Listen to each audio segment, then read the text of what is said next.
আবৃত্তি করছি কবি গোলাম মোস্তফা রচিত প্রার্থনা কবিতা। অনন্ত অসীম প্রেমময় তুমি, বিচার দিনের স্বামী, যত গুণগান হে চির মহান তোমারই অন্তর্যামী।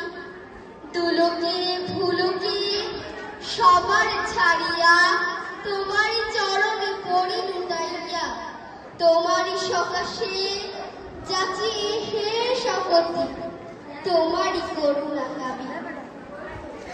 সরল সঠিক পূর্ণ পন্থা মোদের দাও গো মনি, চালাও সে পথে যে পথে তোমার প্রিয়জন গেছে চলি, যে পথে তোমার চির অভিশাপ, যে পথে ভ্রান্তি চির পরিতাপ। হে মহাচালক, মোদের কখনো করো না সে পথগামী। ধন্যবাদ সবাই।